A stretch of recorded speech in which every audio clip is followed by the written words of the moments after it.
Welcome to Tuesday. It's the 24th of September, and this morning as I look out, we got rain out of nowhere. It wasn't in the forecast. It's just suddenly dropped in to say hello. It's been quite continuous for the past 2 or 3 hours. So I've got a wet dog and two wet cats in the house. Now, I do have to say hello to iWindow. Guests over the weekend said I have to say hello, so there you go. Hello, iWindow. Let's talk about the Baht. The Bangkok Post reporting Baht at 19-month high against the US dollar.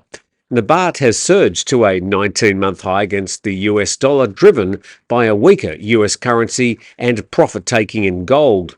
Yesterday, the Baht opened at 32.92 Baht to the dollar, marking its highest level in 19 months compared to last Friday when it was 33.6 Baht to the US dollar. The appreciation of the Baht, breaching the 33 Baht per dollar mark, followed the dollar's depreciation after the US Federal Reserve reduced its policy rate by 50 basis points last week. That's 0.5%. The Krung Thai global markets under the Bank of Thailand say the US Fed is expected to make further rate cuts, reducing its policy rate by another 50 basis points to 4.25 to 4.5 by year end. Now, of course, that's only a prediction. Let's check the charts. And when we check the charts, the lower the graph goes, the higher the Baht is getting against the various currencies. Now, we'll start with the US dollar. And all the charts we're going to check are for the last year, and this is quite dramatic from May this year when it was up at 37.2 Baht to the dollar, now to less than 33 Baht to the dollar. Checking the euro, the same sort of direction with the Baht appreciating against the euro. The British pound, quite dramatic since July, but not quite as low as it was in December last year. The Canadian dollar to the Thai baht, the same sort of situation, currently 24.3 Thai baht to the Canadian dollar. The Australian dollar currently 22.5 Thai baht to the AUD, and even the same with the Singapore dollar. The chart heading in the same direction. Not quite the same with the Malaysian ringgit, really since the start of the year being quite consistent against the Thai baht.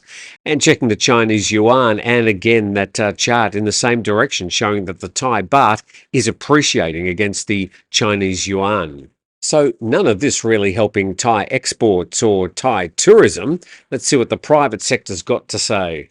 Thai PBS World says private sector seeks stabilisation of strengthening Baht currency.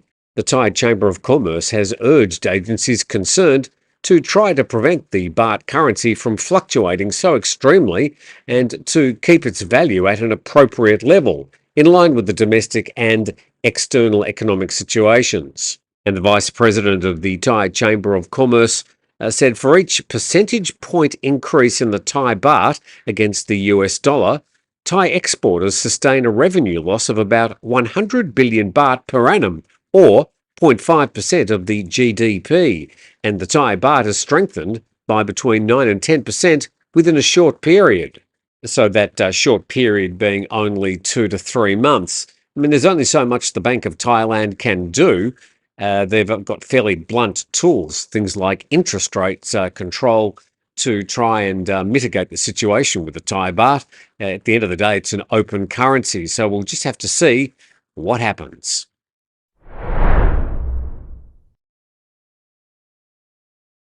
And acknowledging our sponsors, 5-Star Marine at 5starmarinephuket.com, and also Beach House Thailand. We've got some brand new beach houses. Here's just a very quick look at beach house number 4 and 5, and they're actually situated next to each other, and they've been very creatively named Turtle Beach House 1 and Turtle Beach House 2. So thank you to our sponsors. Let's move on to our next story. This one from calcedenglish.com. The Thai government plans welfare expansion for freelancers, including sex workers. And the government aims to create a welfare system for freelancers or self-employed people, such as tour guides, grab drivers, content creators, and sex workers. I was interested to see the tour guides referred to as freelancers. I automatically assumed that the tour guides were employed by the various tour companies, but apparently most of them are freelancers.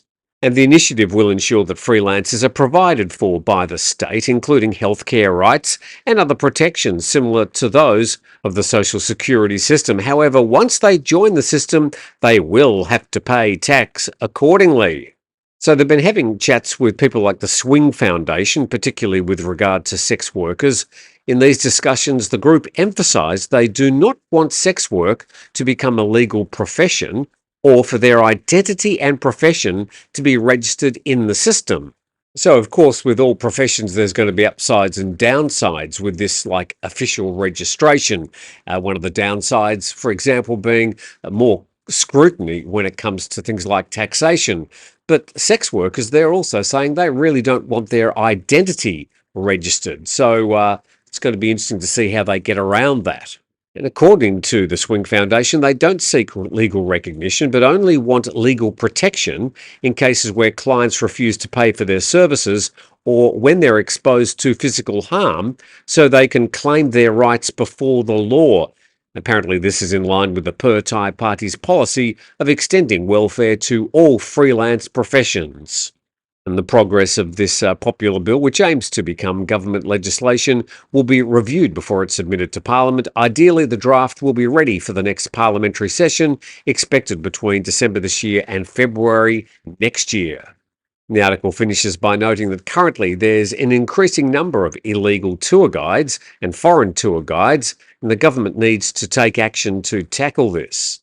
Well, that's probably another issue. That comes down to enforcement. And as we know, enforcement is not a strong point usually when it comes to Thailand. Let's go to the floods. And poor old northern Thailand is getting hit again. Let's just whip around quickly. Calcite English says flash floods destroyed houses in Lampang. This is up in sort of central northern Thailand. Nation Thailand says that Hang Dong district in Chiang Mai floods again. And flood-prone areas in Chiang Mai's Hang Dong district were inundated after the Mae Ta Chang River broke its banks yesterday.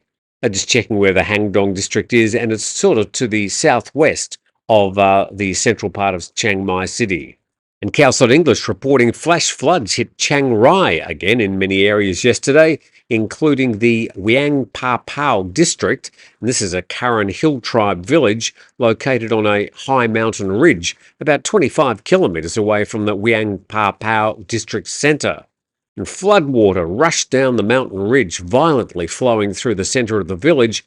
The water volume was high and the current was strong, sweeping away several vehicles, and some houses were also damaged by the strong currents. So certainly plenty of rain returning to northern Thailand, but of course the situation is lumpy and some areas are still waiting for rain. Lam Takong Reservoir bucks trend, faces water shortage, and this is a story from nationthailand.com. In the Lam Takong reservoirs in Nakhon Ratchasima province, only 22% of usable water remains. Meanwhile, the province's 28 reservoirs can still accommodate more than 700 million cubic metres of water. So Nakhon Ratchasima, about 3 hours drive northeast of Bangkok. Suppose you'd be calling that central Thailand. Let's just quickly check the map. And we can see up in the far north of Thailand, certainly they're getting some rain there at the moment, and also in the central parts of Thailand. Let's move down to Bangkok. Not quite as heavy there, but still plenty of rain around, and then to the east of Thailand as well. And heading down south, well, we do have some rain as we speak, and further south down onto the Malay Peninsula, some rain approaching from the west. So plenty of efforts up there in the north where they were trying to clear the damage from the floods and the mud from 10 days ago, and now being hit with a lot more wet weather. So we wish people up there the best and hope everybody is okay.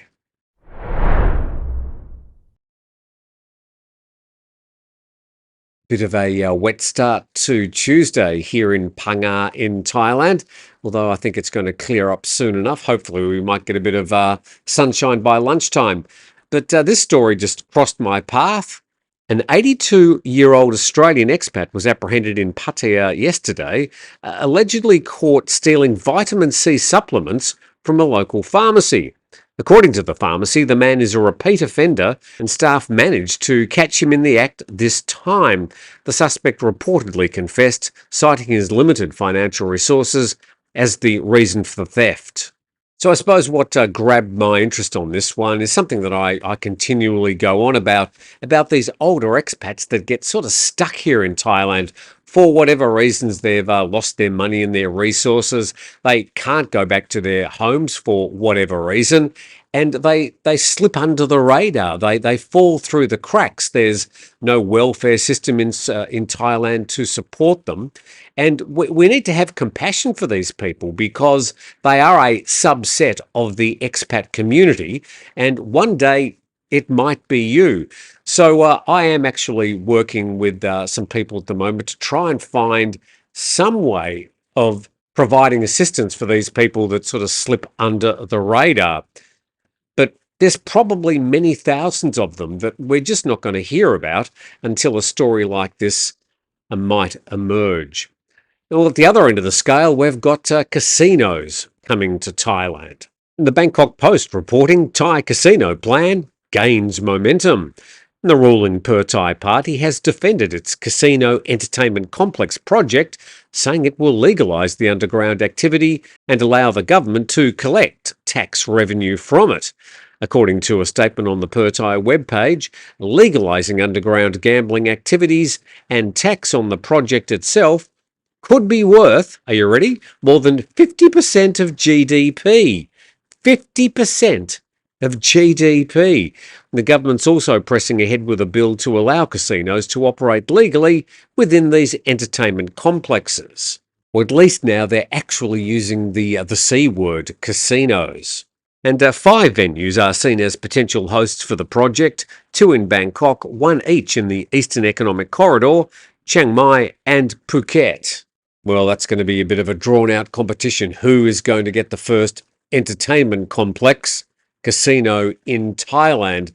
I'm betting that it's probably going to be somewhere around Pattaya, but we'll just have to wait and see who's got the deepest pockets and who would be able to pull off a project like that, the first here in Thailand. And with that, we've covered most of the main stories from around Thailand. Hopefully your currency is doing okay against the Thai baht. Probably not. But thanks for watching. Please subscribe to the channel and we'll see you tomorrow.